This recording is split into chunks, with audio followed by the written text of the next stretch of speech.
Swami Samarth. Hi hello नमस्कार मंडळी, कसे आहात? आय होप की सर्वजण छान आनंदी मजेत असाल. तर आज आम्ही आलो होतो देवीचं दर्शन घ्यायला. कुठे आलो आहे काय ते तुम्हाला पुढे ब्लॉगमध्ये नक्की समजेल, त्यामुळे ब्लॉग शेवटपर्यंत नक्की पहा आणि आजचा ब्लॉग खूप छान इंटरेस्टिंग होणार आहे. तर आज आम्ही आलो होतो नरे पार्कमध्ये आणि बाहेर खूप जास्त पाऊस चालू होता, त्याच्यामुळे आम्ही इथे देवीचं दर्शन घेतलं आणि इथे देवीसमोरच बसून राहिलो, कारण पाऊस चालू होता. घरी तर जायचं होतं, पण म्हटलं की पाऊस कमी झाला की मग आपण घरी जाऊया. आणि गर्दी खूप जास्त नव्हती, गर्दी खूप कमी होती, त्यामुळे दर्शन खूप छान झालं अगदी 5 मिनिटातच. त्यानंतर मी तुम्हाला ही दुसऱ्या दिवशी शूट घेतलेला आहे. तर आम्ही एक दिवशी संध्याकाळी परळची माऊली या देवीचं दर्शन घ्यायला गेलो होतो आणि खूप सुंदर मूर्त्या आहेत सर्वच ठिकाणी आणि खूप असं पाहतच राहावं असं वाटत होतं. तर इथे पाहू शकता खूप सुंदर मूर्ती आहे आणि इथे तुम्हाला संध्याकाळी प्रसाद देखील होता खायला. मग आम्ही रात्रीच दर्शनाला गेलो होतो. दर्शन झालं की आम्ही रात्री प्रसाद वगैरे घेतला आणि प्रसादाला खूप जास्त गर्दी होती म्हणून मी तिथलं काही शूट घेतलं नाही, पण इथे आम्ही खूप छान असं दर्शन घेतलं आणि त्यानंतर मी तुम्हाला घरचा व्हिडिओ शेअर करणार आहे. खूप छान दर्शन घेतलं, फोटो काढले. त्यानंतर इथे मी जेवणामध्ये बनवली होती तांदूळची भाजी. तर खूप छान लागते ही भाजी आणि मी तुमच्यासोबत ही रेसिपी शेअर करणार आहे, कारण ही रेसिपी माझ्या आईची आहे आणि खूप या प्रकारे बनवली तर तुम्हा सर्वांना नक्कीच आवडेल, त्यामुळे मी ही रेसिपी तुमच्यासोबत शेअर करत आहे. अगदी बनवायला सोपी आहे. तर इथे मी तांदूळची भाजी छान निवडून घ्यायची. त्यानंतर निवडली की छान अशी तव्यावरती भाजून घ्यायची आणि भाजल्यानंतर ही आपल्याला एका वाटीमध्ये किंवा ताटामध्ये काढून घ्यायची आणि त्याच्यामध्ये पाणी टाकायचं आणि स्वच्छ अशी ही भाजी 3-4 वेळेस 2 ते 3 वेळेस तरी तुम्ही धुवा, कारण याच्यामध्ये मातीचे कण वगैरे असतात. तर ते 2-3 वेळेस भाजी धुतली की मातीचे कण निघून जातात आणि अशी मी स्वच्छ थंड पाण्याने अशी स्वच्छ 3 वेळेस भाजी धुतलेली आहे, 2 ते 3 वेळेस. त्यानंतर आपल्याला अशी पोहे बनवतो, पोहे वगैरे चाळतो, त्या चाळणीमध्ये काढून घ्यायची ही भाजी. मग पूर्ण पाणी ह्या भाजीतून निघून जातं आणि ते पाहू शकता 2-3 वेळेस धुतलेली आहे मी ही भाजी. तर किती घाण अशी माती निघत आहे आणि इथे पाहू शकता. तर मी परत म्हणजे मी 3 ते 4 वेळेस हे स्वच्छ पाण्याने धुतलेली आहे. त्यानंतर मी ते तव्यावरतीच करणार आहे. तर इथे पाहू शकता तवा मी भाकरी बनवलेली आहे तव्यावरती, त्यामुळे इथे तवा खरकटा आहे. म्हणजे भाकरी बनवलेल्या होत्या याच्या अगोदर. त्यानंतर तव्यामध्ये इथे मी 2 चम्मच तेल घालून घेतलं आहे. तेल घातलं की त्याच्यामध्ये अर्धा चम्मच जिरी, अर्धा चम्मच मोहरी घालायची आहे आणि त्यानंतर आपल्याला घालायचं आहे ठेचलेला लसूण, किंवा तुम्ही लसूण असा कट करून देखील घालू शकता, खूप छान टेस्ट येते. तर इथे तेलामध्ये छान लसूण फ्राय झाला की त्यानंतर ही भाजी घालून घ्यायची आहे आणि भाजी छान अशी पाणी पूर्ण त्याच्यातून काढून किंवा पिळून घेऊ शकता तुम्ही आणि त्यानंतर तेलामध्ये छान अशी परतून घ्यायची आहे. ही भाजी खूप टेस्टी लागते, तुम्ही अशा प्रकारे नक्की बनवा, खूप छान लागते. त्यानंतर याच्यामध्ये घालायची आहे तुम्हाला हळद पावडर. तर थोडीशी मी चिमूटभर इथं हळद पावडर घातलेली आहे आणि अशा प्रकारे छान तुम्हाला तेलामध्ये परतून घ्यायची आहे. 5 मिनटं छान परतली, त्याच्यामध्ये चवीनुसार असं मीठ घालायचं आहे. त्यानंतर तुम्हाला घालायचं आहे चिमूटभर हळद.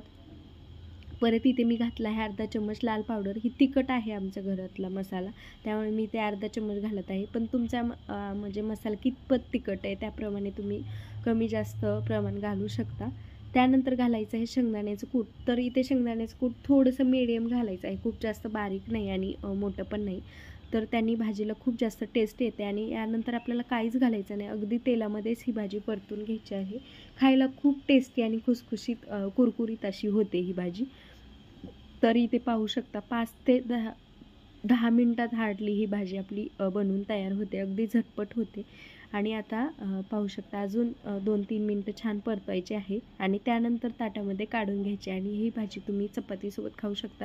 भाकरीपेक्षा चपातीसोबत ही भाजी खूप छान टेस्टी लागते. तुम्हाला भाकरीसोबत आवडत असेल तर तुम्ही नक्की खाऊ शकता. त्यानंतर मम्मीने गावावरून काही सामान पाठवलं, ते तुमच्यासोबत मी शेअर करते. तर इथे मम्मीने गावावरून कणसं पाठवली आणि गावी खूप सारा आता पाऊस चालू आहे सर्वकडे, मुंबईमध्ये पण खूप जास्त पाऊस चालू आहे. तर इथे मकाचे कणीस दिलेले आहेत, त्यानंतर मुगाच्या शेंगा, परत आमच्या शेतातले हे लिंबू आहेत इथं आणि शेंगा आता थोड्याशा पावसामुळे अशा काळ्या झालेल्या आहेत. तर इथे लिंबू देखील आहेत आणि हे आमच्या शेतातलेच लिंबू आहेत, छोटे छोटे आलेत आता. त्यानंतर आहे इथे वांगं. तर मी भरलं वांगं किंवा सुकं वांगं बनवेल कधीतरी, ह्याची पण रेसिपी शेअर करेल तुमच्यासोबत. तर इथे आहे पांढरं वांगं आणि हे लांब वांगं आहे. त्यानंतर ही आमच्या शेतातली ज्वारी. तर मी तिला ज्वारी पण थोडीशी सांगितली होती, त्यामुळे भावाबरोबर भाऊ आला होता, तर त्याच्याबरोबर ही ज्वारी देखील दिलेली आहे. त्यानंतर थोड्याशा भाज्या देखील दिलेल्या आहेत. इथे आहेत आळूचे पानं. माझ्या मिस्टरांना आळूचे पानं खूप जास्त आवडतात, त्यामुळे तिने आळूचे पानं दिलेले आहेत आणि मी याच्या वड्या देखील बनवणार आहे लवकरच. त्यानंतर इथे सीताफळ दिलेली आहेत आणि हे आमच्या शेतातले सीताफळ इथं खूप जास्त गोड आहेत आणि पिकल्यानंतर खूप भारी लागतात. आणि सीताफळ कोणाकोणाला आवडतात ते मला कमेंटमध्ये नक्की सांगा.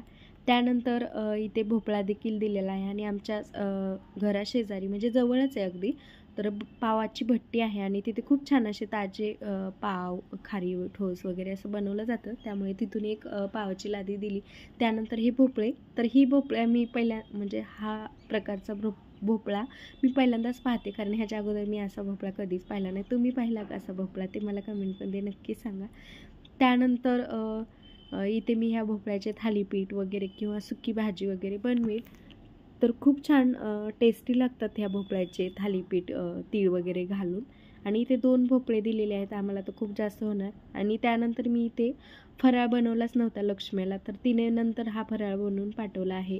थोडेसे लाडू. मी तिला बोलली होती की खूप जास्त देऊ नकोस, म्हणजे जास्त ऑइली खायचं नाही, त्यामुळे थोडासाच फराळ आणि शंकरपाळ्या दिलेल्या आहेत. त्यानंतर इथे मी दसरा काढायला चालू केला होता. तर खूप असं घरामधले सगळे साफसफाई करून घेतलेली मी. आणि इथे भांड्याचा तर पसारा एवढा पडलेला आहे, कुठून एवढे भांडे पाहून मला कुठून सुरुवात करावी हे समजत नव्हतं. पण बोलली की अगोदर आपण किचन साफ करू, कारण किचनमध्येच आपण 3 टाईम जेवण वगैरे बनवत असतो आणि किचन स्वच्छ असलं की आपलं मन प्रसन्न देखील राहतं. आणि बऱ्याच वेळा आपल्याला मग असं चिडचिड वगैरे व्हायला लागते किचन घाण असला की, त्यामुळे किचन स्वच्छ असलं की आपल्याला देखील तेवढंच काम करायला आनंद उत्साह वाटतं. त्यामुळे मी ते भांड्यापासून सुरुवात केली. भांडे घासले की मग दुसऱ्या दिवशी सोफा वगैरे क्लीन करून घेतला. आणि माझा इथे सोफा कम बेड आहे हा, तर याच्यामध्ये खूप जास्त उपयोगी होतो हा तुम्हाला. याच्यामध्ये खाली तुम्ही काही सामान देखील ठेवू शकता आणि वरती तुम्ही म्हणजे सोफा देखील यूज करू शकता किंवा बेड देखील लावू शकता. आणि मुंबईसारख्या ठिकाणी जागा कमी असते, पेस कमी असतो, त्याच्यामुळे या सोफ्याचा तर खूप जास्त उपयोग होतो आहे मला. आणि इथे मी सोफा देखील क्लीन करून घेतलेला आहे. छान असे कपडे वगैरे त्याच्यातले जे काय सामान वगैरे ठेवलं ते मी काढून घेतलं छान. आणि कॉक्रोच वगैरे होतात मुंबईमध्ये कधी कधी, पण मी एक उपाय करते, त्याने कॉक्रोच देखील जातात.